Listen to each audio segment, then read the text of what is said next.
Cocok logi, pasti cocok dong. Part 1. Shalom saudara-saudari, kami dari Trivor Adonai menyatakan dengan ini keselamatan dari Tuhan kita, Yesus Kristus. Ya, kita langsung mulai saja. Jadi, poin pertama itu hidup. Jangan tidur. Stop ngantuk kalian, karena video ini hanya sebentar saja. Jadi, apa itu hidup? Hidup itu seperti Adam dan Hawa di Taman Eden sebagai manusia pertama yang Allah ciptakan untuk berhubungan dengan Allah. Wow. Mereka punya hubungan dengan Tuhan. Sifat-sifat Tuhan kita bisa lihat di Kejadian 1 ayat 26. Mereka menjadi satu dengan Tuhan. Mereka tidak ada dosa. Mereka mengenal Allah. Mereka hidup bersama dengan Allah. Dan hubungan atau kedekatan yang sangat intim. Sehingga mereka betul-betul mempunyai sifat-sifat Tuhan. Nah, sekarang kita bahas poin nomor 2. Jangan kemana-mana. Tunggu dulu sampai video selesai. Apa itu dosa? Dosa itu miss point. Wow.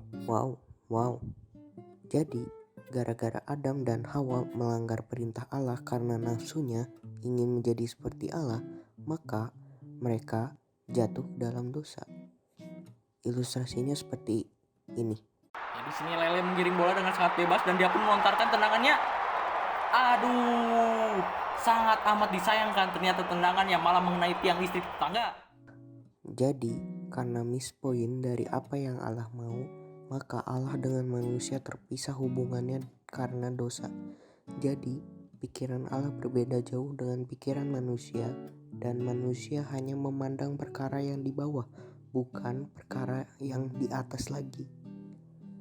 Lalu, Allah memberikan Taurat kepada Musa untuk memberitahukan pikiran Allah kepada Musa, bagaimana caranya hidup, bagaimana cara mengasihi sesama, dan berlaku adil dengan sesama, mengasihi Tuhan, merayakan hari raya yang Tuhan berikan, dan bahkan bersukacita karena Bapa kita.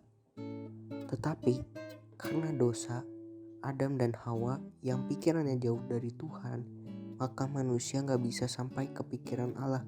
Karena diberikan Taurat, mereka memandang dengan pemikirannya masing-masing. Padahal Taurat Tuhan itu baik buat mereka. Taurat itu roh, tetapi manusia daging, makanya hanya melakukan legalitas saja karena takut dihukum, bukan karena cinta dan iman kepada Tuhan. Poin 3. Anugerah. Allah mengirimkan anaknya yang tunggal yaitu Yesus ke bumi menjadi pendamai antara Allah dengan kita, karena dialah satu-satunya yang berhasil segambar dan serupa dengan Allah, sehingga hubungan kita kembali kepada Bapa dan menjadi satu. Arti didamaikan bukan fokus kepada surga ketika kiamat, tapi didamaikan itu yang tadinya pikiran kita jauh dari Tuhan dan kita selalu memandang perkara bawah. Sekarang melalui Yesus kita tahu pikiran Allah seperti apa, dan kita masuk ke dimensi roh sehingga mengerti firman. Apa itu jangan membunuh, bukan lagi legalitas, tetapi mengerti dengan iman dan kasih di balik jangan membunuh. Dalam Matius 1 ayat yang ke-21. Jadi Yesus datang untuk menyelamatkan umat dari dosa, dan dosa yang tadi adalah miss point.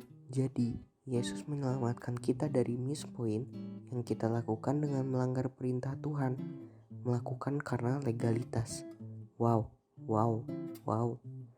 Sehingga sekarang Allah dan manusia bersatu kembali karena Yesus adalah jalan satu-satunya datang kepada Bapa. Dan jangan salah, dia bukan hanya menjadi pendamai, tapi dia juga adalah yang sulung. Artinya, yang melakukan perbaikan dari Adam yang jatuh karena hawa nafsu. Yesus melakukan perbaikan bahwa manusia hidup bukan dari makanan, tetapi dari firman yang keluar dari mulut Allah. Dan Yesus mencontohkan bagaimana caranya hidup, apa Taurat yang digenapi, supaya kita lakukan karena iman dan kasih. bukan karena legalitas, dan kita masuk kepada pengertian yang dalam di balik Tauratnya Tuhan. Bagian bungsu adalah mengikuti sebagai murid. Sekarang manusia setuju dengan perintah Allah, setuju dengan hukum Allah, dan melakukan karena setuju. Seharusnya manusia hidup seperti ini, dan kita gak menentang Sabat, gak menentang hukum-hukum Tuhan yang lainnya, soal makanan dan lain-lain. Kita diberikan roh anak untuk memanggil ya Aba ya Bapa, sehingga bisa segambar dan serupa dengan Allah. Yeremia 31 ayat yang ke-33 dikatakan bahwa hukum Taurat itu ditulis di dalam hati kita. Jadi Taurat Tuhan akan dituliskan dalam hati kita, sehingga semua perintah dan peraturan Tuhan menjadi hati nurani kita. Bahkan Roh Kudus diberikan kepada mereka yang menjadi muridnya. Ketika kita setuju dan menjadi murid, kita menerima Roh Kudus dalam hati kita, sehingga kita tahu apa itu hidup sesungguhnya, layaknya Adam dan Hawa sebelum jatuh ke dalam dosa. 12 murid yang mengikuti kemanapun Yesus pergi. Di Zakaria bahwa memegang jubah mengikuti orang yang benar, dan di Wahyu juga dikatakan bahwa mengikuti anak domba kemanapun ia pergi. Poin yang terakhir itu hidup. Jadi kita tahu Torah adalah pengajaran, bukan legalitas yang harus atau kalau tidak dihukum. Tetapi kita tahu ini adalah pengajaran Bapa kepada anaknya, sehingga kita akan menghargai pengajaran Bapa kita, dan kita dengan iman dan kasih mencintai Bapa kita dan menyambut Bapa kita dan siap untuk dididik oleh Bapa kita. Makanya di Ulangan 6 ayat yang keempat, mengasihi Tuhan dengan segenap hati, jiwa, kekuatan, dan untuk masuk ke dalam hidup perlu pertobatan. Dan bagaimana untuk melakukan pertobatan? Yaitu berbalik ke rumah Bapa kita dan kita jadi murid Yesus. Dan untuk jadi murid kita harus menyangkal diri kita, memikul salib, dan mengikuti Yesus. Sehingga Matius 6 ayat yang ke-9 bahwa datanglah kerajaan Tuhan, jadilah kehendak Tuhan di bumi seperti di surga. Makanya kita hidup di bumi seperti di surga.